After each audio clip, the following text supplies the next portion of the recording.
C'était le 25 septembre 1066, et la plus grande armée viking depuis des décennies se reposait avec assurance sur les rives de la Derwent, près d'un petit pont de bois qui allait donner son nom à la bataille la plus sanglante et la plus décisive de Helgi, histoire nordique. Plus de 10 000 guerriers vikings, menés par le légendaire Harald Hardrada, le roi le plus redouté de Norvège, célébraient ce qu'il considérait comme une victoire inévitable sur l'Angleterre. Il venait de conquérir York, la deuxième ville d'Angleterre, après avoir écrasé une armée anglaise à la bataille de Fulford 5 jours plus tôt. Les Saxons semblaient complètement vaincus, incapables d'opposer une résistance significative, et les Vikings planifiaient déjà le partage des terres conquises entre leurs guerriers. Harald Hardrada lui-même, un homme dont la vie se lit comme le scénario D, un film épique qui avait combattu de Constantinople à la Scandinavie et avait servi dans la garde varègue de Hel, empereur byzantin, était considéré comme le plus grand guerrier de sa génération. Il se détendait sans son armure complète, sous le soleil brûlant de septembre. Mais ni Harald, ni ses commandants expérimentés, ni les milliers de guerriers vikings dispersés dans les champs alentours n'auraient pu imaginer qu'à cet instant précis, une armée arrivait, traversant les routes anglaises à une vitesse surhumaine. Elle était armée d'une arme si dévastatrice et si révolutionnaire pour l'époque qu'elle allait changer non seulement l'issue de cette bataille, mais le cours de toute l'histoire européenne. Cette arme n'était pas une épée magique ni un engin de siège sophistiqué. Les Vikings n'auraient n'en pu la voir venir qu'une fois trop tard et, lorsqu'ils comprirent enfin ce qui se passait, la plus grande armée viking jamais rassemblée marchait droit vers sa destruction totale. Mais avant de révéler cette arme redoutable qui a renversé le cours de la guerre contre les Vikings, pourtant réputés invincibles, il est essentiel de comprendre comment ce moment crucial s'est produit et pourquoi l'Angleterre de 1066 offrait le cadre idéal pour l'un des retournements de situation les plus spectaculaires de l'histoire militaire. Cette année fut extraordinaire en soi. Elle resterait gravée dans les mémoires pendant des siècles, comme l'année où 3 rois se disputèrent le trône d'Angleterre. L'année où le destin d'une nation entière se joua en quelques semaines de combats brutaux. En janvier 1066, le roi Édouard le Confesseur mourut sans laisser d'héritier direct, provoquant une crise de succession qui attira des prétendants de toute l'Europe. Harold Godwinson, le noble le plus puissant d'Angleterre, se couronna roi immédiatement après la mort d'Édouard. Mais sa prétention fut contestée par au moins 2 autres candidats tout aussi déterminés. Guillaume, duc de Normandie, affirmait qu'Édouard lui avait promis le trône des années auparavant et commença à organiser une invasion massive à travers la Manche. Au nord, le roi Harald Hardrada de Norvège, sans doute le guerrier le plus redoutable d'Europe, revendiquait lui aussi le trône d'Angleterre, s'appuyant sur d'anciens accords et le droit de conquête. Le décor était planté pour un conflit à 3 qui allait décider du sort de l'Angleterre. Harald Hardrada n'était pas un homme de vaine menace. Sa vie avait été une suite ininterrompue de batailles, de conquêtes et d'aventures qui avaient fait de lui une légende vivante. Du haut de ses 2 mètres, une stature gigantesque.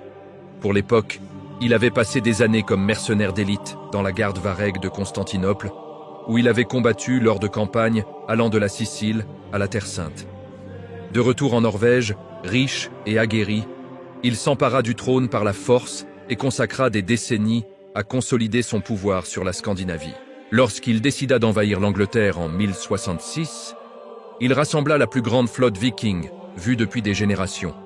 Plus de 300 navires transportant 10 000 guerriers d'élite. Il ne s'agissait pas d'envahisseurs ordinaires, c'étaient des vétérans aguerris, des hommes qui avaient dépassé leur vie entière à s'entraîner pour la guerre, et pour qui mourir au combat était le plus grand honneur. En septembre, ils longèrent la côte est de l'Angleterre, écrasant toute résistance rencontrée et marchèrent droit sur York, centre du pouvoir dans le nord de l'Angleterre.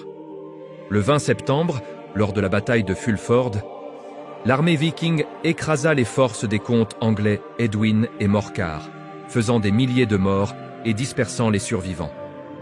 York capitula sans combattre et Harald Hardrada établit son camp à Stamford Bridge, à seulement 12 km de la ville, afin de recevoir des otages et d'officialiser sa conquête du nord de l'Angleterre.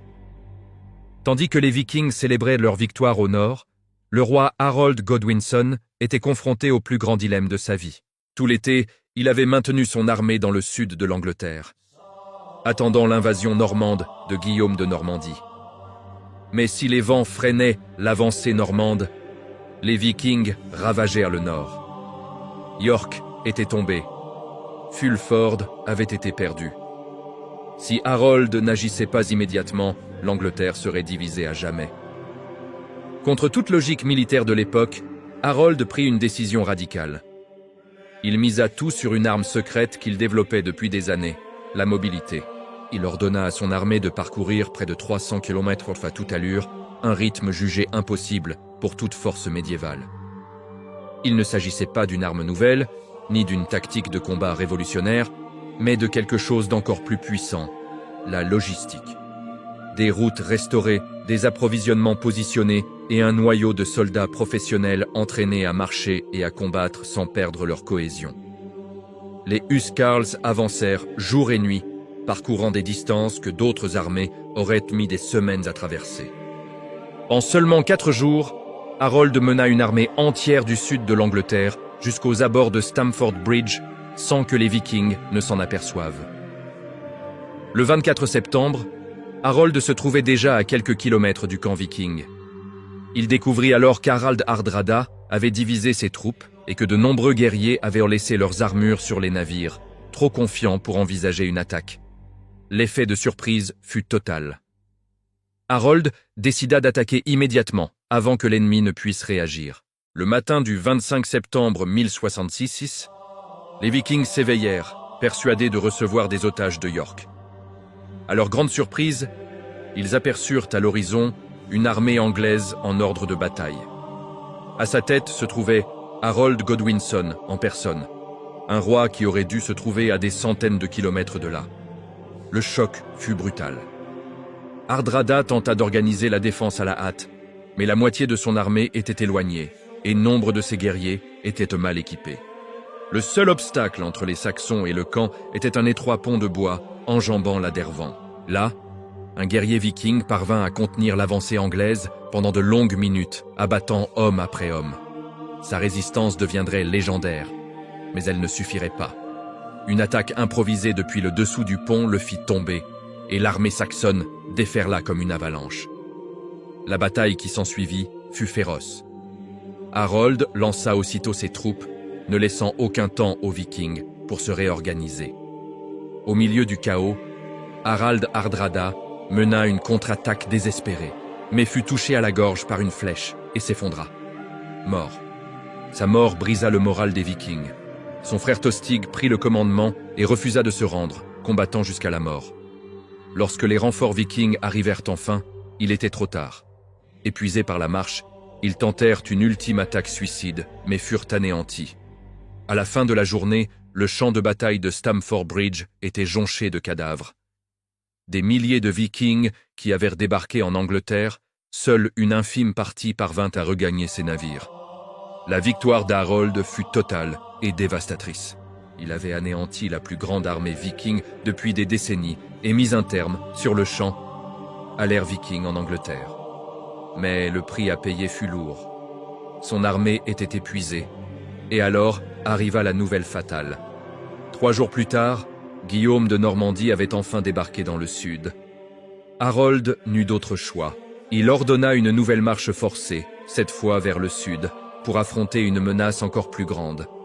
L'arme secrète qui avait si bien fonctionné contre les Vikings ne serait plus aussi efficace. 3 semaines plus tard, à Hastings, Harold mourut au combat et l'Angleterre saxonne disparut. Le pont de Stamford marqua la fin définitive des grandes invasions vikings. Non pas que les Vikings aient perdu leur courage, mais parce que la guerre avait changé. La rapidité, la logistique et l'effet de surprise commencèrent à décider des batailles avant même le premier coup. Harold Godwinson le prouva par un acte audacieux qui changea le cours de l'histoire, même si ce ne fut que pour un bref instant.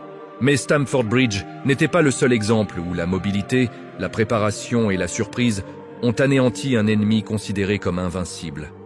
Des siècles plus tard, une petite île de la Méditerranée allait se retrouver face au plus vaste empire du monde.